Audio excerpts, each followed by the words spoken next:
Hi, very good morning, sir. We welcome you to the Clyde Talk session. Let me just give you the brief about what is Clyde Talk. Clyde Talk is all about where we capture the perception of the safety heads and other people, what they think about safety, the challenges organizations will face in the future world. That is how the safety talks started, and we named it as a Clyde Talk. I hope your family and everybody is at in a good health in the lockdown period. It is a very long, extended lockdown period. So I hope everything is good. Thank you, Mahendra, very much. Thank you for inviting me to this live safety talk. And me and my family are fine, confined to my room itself. I hope the same with you and your family too. Yes, yes, absolutely, absolutely. This is the first time ever we are experiencing such a long, extended period. Everybody's at home and nothing is happening around too much. So this is how the session started, and we thought, why can't we have a live session for everybody where people can see what exactly they will be doing once the lockdown is over, and how the operations will resume in the organization. So today's topic, briefly, I will tell you about the today's topic. But before I could tell the today's topic, let me introduce you to the viewers who will be watching this. We have today with us Mr. Arvind Bhodhankar, who is a joint executive director at Ultratech Cement. He is managing one of the biggest organization in terms of safety, and managing that everybody goes home safely every day, every shift, and in lockdown period also, if I'm not wrong. Yeah. Yeah. Thank you. Yeah. So today's topic we have chosen is all about the challenges the workplace will face once the lockdown is over. This period is over. As of we know that the period has been extended till 17th of May, but still after the lockdown period, if the organization resumes, maybe in the there are some zones, red zone, green zone. So if the operation resumes, do you see any challenges organization will face once the lockdown, or maybe government may allow organizations to resume the operations?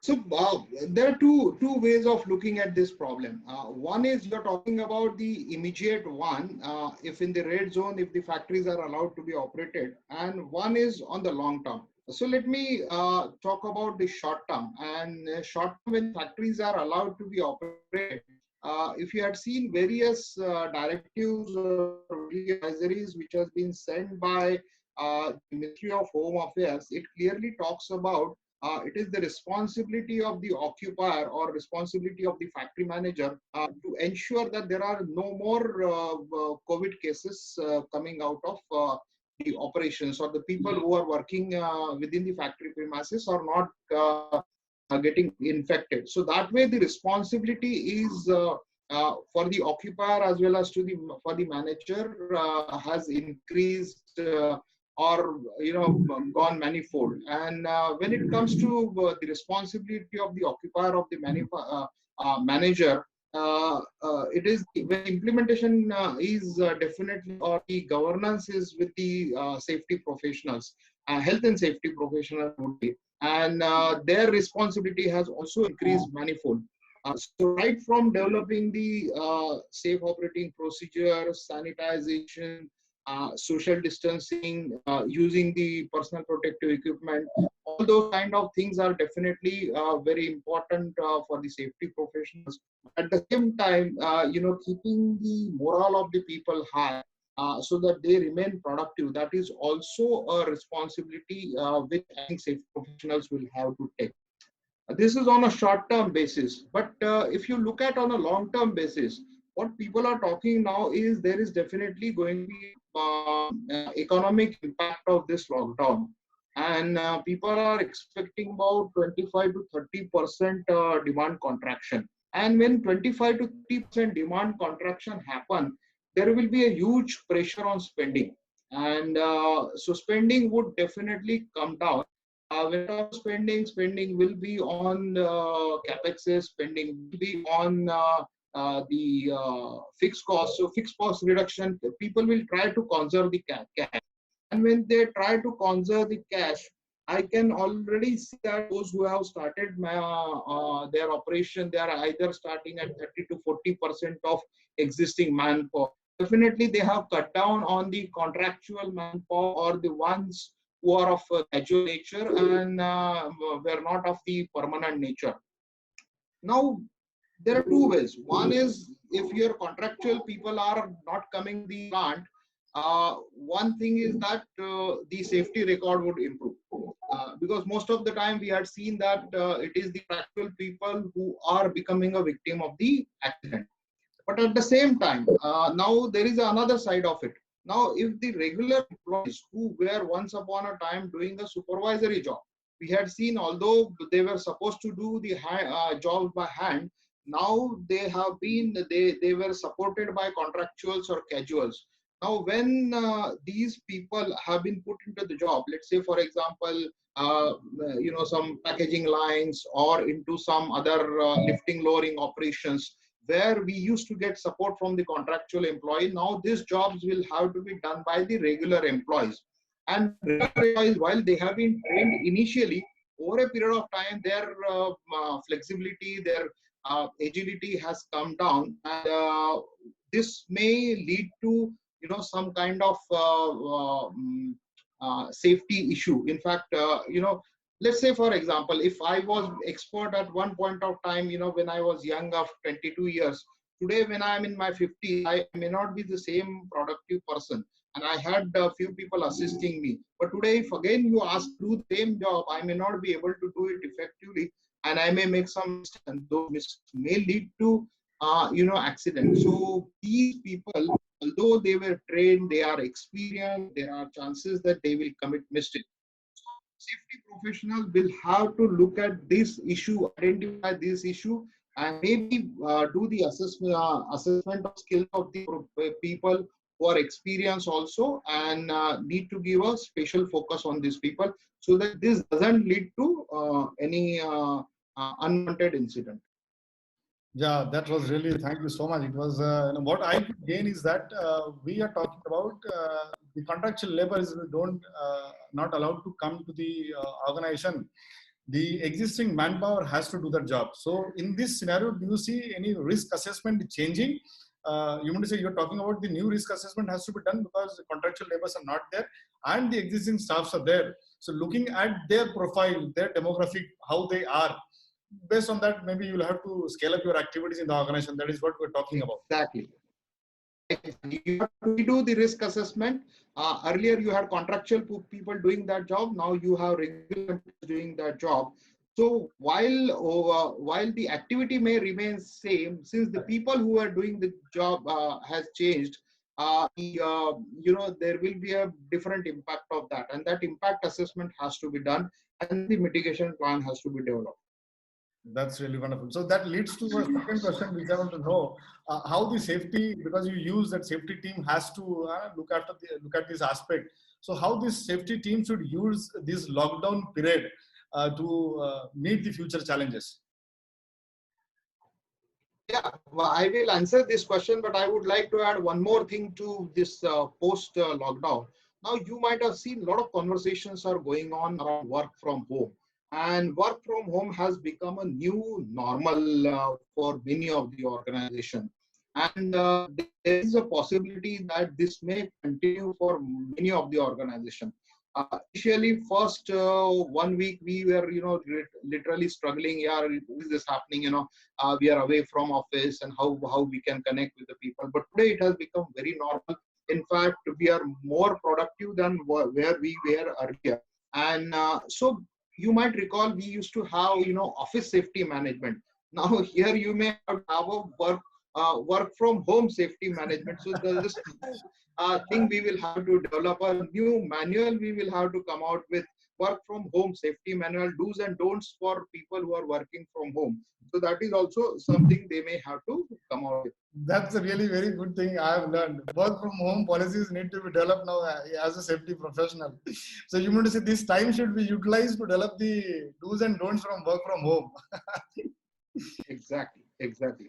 Okay, so one thing you touched upon before answering, and how this time should be utilized by the safety team. This lockdown period, as there is the extension going on, so how safety team, because they're also working from home. So how they should utilize this time to meet the challenges which you have already explained? In fact, this is an opportunity for safety professionals, and whosoever is in my network, I have been talking to them, and they must utilize this time to engage with the people. Uh, Safety, when we talk about safety, is about people, and engagement is very, very important when you're talking about safety of the people. Now, usually you might have seen on a normal day, you will have people busy with operations, people busy with production and maintenance activities, and you will find that people are not spared for training related activities. Now, this is something very important. We should utilize this time for training of the people. And I'll tell you, I personally trained about 4,800 people in last 4 weeks of time through various training programs, 1 hour, 2 hours through Zoom. And people say that, Zoom or Microsoft Teams may not be that effective. Today we have found out that you can be interactive on that. You can quickly, we can see the engagement. People have been putting into the chat box. People have been, interrupting you and talking to you. So the same level of engagement you can get through the virtual training programs also. And I have been experienced. I have been trainer for last several years. I have been training in classroom, and today I have been training through Zooms and Skypes and Microsoft Teams. But I find this more effective because people are sitting at their own comfort. They can put the questions in the chat box. That nervousness is not there, which is there in the classroom. If some you have to ask the question, what others would feel. Today they are much comfortable sitting at home, and I can see an engagement level much more higher through this kind of training program. So people should, safety professionals should utilize this time in engaging with the people. They are available now since they are working from home. And one is that you can definitely educate them through on safety. At the same time, they can use this time on personal development. A lot of webinars are going on, and Mahendra, you yourself organize a number of webinars, and they should participate into this webinar. They have to travel earlier. If I had to I had to attend a conference, my 3 days are gone. 1 day traveling, 1 day coming back, 1 day attending seminar. Plus, I would end up in spending 25,000 rupees. Today, these all knowledge is available at your convenience, at sitting at home, and at no cost. So, must utilize. There are at least every day 5 to 6 webinar invites I get. People should choose what is in their interest, and make sure that they participate and learn out of this. That's wonderful. So I could make out one thing you're talking about, digitalization, that safety heads should be more digital savvy or tech savvy to engage their employees, use some innovative tools, digital tools to engage people at this lockdown period. So having said that, do you see the impact on the safety budget in the coming days? Uh, because because of the lockdown, post-lockdown, definitely I want to know how this budget will impact, because you sit in the boardroom and you attend a lot of meetings with the top management. Before lockdown, there was everything was going smooth.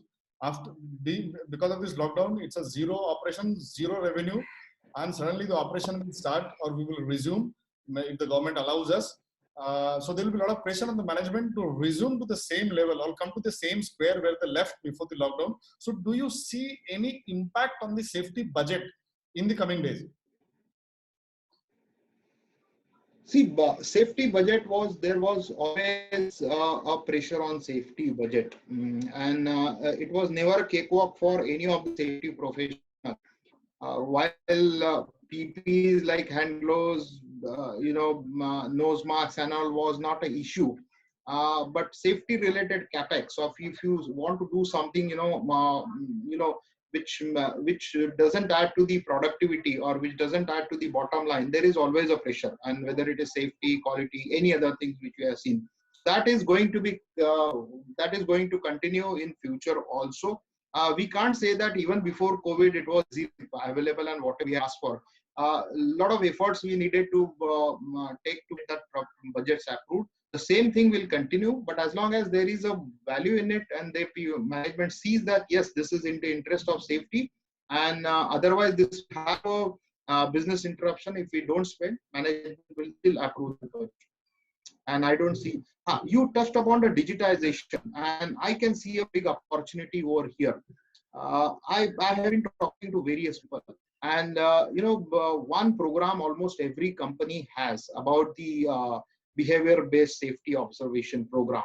And if one officer or a manager has to spend 1 hour per week in doing safety observations on a shop floor, and if there are 1,000 managers, so you can imagine 4,000 man hours are spent every month in doing safety observations. Now, over a period of time, what had happened, it has become a kind of ritual and a mundane kind of thing. So we had seen that the quality of observation had started coming down. Now, here is an opportunity for digitization. What you can do is you can record a model behavior through a video camera and map that against a person. And if a person is behaving in an unsafe manner, the same camera tag him. And you might have seen that, maintaining social distance or not wearing PPE and all. So without actually the manager going on to shop floor, he can do the observation, and we can still you can utilize the artificial intelligence, and we can still generate the reports and the analysis by doing that. So here we can save a lot of productive man hours of I would say shop floor managers or shop floor operations people by digitization and digitalization, both the things.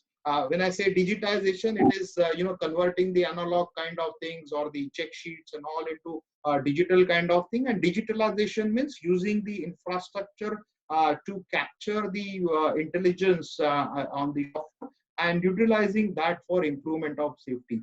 So these are the two things, and I'm sure management will be keen on doing this because digital is in the future, and I don't see a problem in management approving the spending in this area as long as it's productive and not so expensive. Oh, that's wonderful. So you are suggesting that companies or the organizations organization has to go for a digitalization in the coming days if you want to improve the safety impact in the organization. That is what we're talking about. So having said that the operations will resume post-COVID-19 and a lot of challenges companies will face. So how do you see safety in terms of the production? Because a lot of pressure is there on the management and plants will not be running at the good capacity. So how do you see safety versus production now in terms of as I said in the beginning, we are expecting a demand contraction by 25 to 30%. I clearly see an opportunity. Plant may not be running at a full efficiency, and we can either have shutdowns longer. This is a time for investment because today the economy looks little gloomy. But definitely this is going to jump in 21, 22. And at that point of time, we may not have enough opportunity to, make our operations reliable or, do training or skilling of the employees. So this is the right time, to do the skilling of the employees, do the training, whatever infrastructure related correction without investing much of the capex. If we could do in the platforms that we should be doing. So today, so that tomorrow when we are again at a full pace, we don't have to stop our operation and we don't come under pressure because of some of the safety infrastructure is not there in place. So this is a good opportunity. I can clearly see that safety overshadowing production in today's scenario. But it again depends upon people to people, how our professionals see that opportunity and grab on that opportunity. Oh, that's wonderful. That's wonderful. Thank you so much for you have answered many of the questions, starting from the challenges till the how safety versus production will be seeing. We thank you for joining the show. Clyde talk and sharing your perspective post COVID. There is a lockdown period, how the organization will face the challenges and the solutions you have offered that companies should do digitalization, maybe utilize or engage the manpower. Before you could leave, I would like to know a few tips for the safety heads, because you sit in the board very often of a very big company. So any kind of specific tips to safety heads, maybe a few tips, one or two. And this is a favorite question, and couple of panel discussions, this was asked to me. And I love to speak about it. Few professionals don't like. Many safety professionals many professionals come into this profession not by choice, but by chance, honestly speaking. And people don't like that. Now, of course, the new generation people are coming by choice, and there are few exceptions also who are doing good job. Now, when you come by chance, it is always a possibility that we get into the things the way it has been happening. You first of all, you don't feel like confident that will I be able to change certain things. I'm not a professional into this, so he is little bit of shy of challenging the status quo. And at times he thinks that let's go along with the flow, and let's not go against the flow. And there, in fact, while he can secure his job, but he is not in a position to make any impression or make any influence by doing that. So my advice or tip to the safety professionals is, while in this situation, you should definitely partner with the operations team and make sure that your presence is felt or visible. You are visible in this area. At the same time, whenever it is conflicting with your interest, the safety interest, you should put your foot down. That's my advice to safety profession. I also have one more advice. There is other type of people also who thinks they are advisors, who think they are coaches, who thinks they are consultant, and unless and until somebody comes to me, I'm not going to go to him. But that's not going to help. The definition which has been written in the Factories Act, you can't practically implement that definition. And you have to go to the people. You have to ask them what is the issue you have. Can I be of some help to you? That kind of approach you will have to keep, rather than sitting into your cabins and waiting that people would come to you for advice or consult. Gone are those days, because in today's time, knowledge is available everywhere.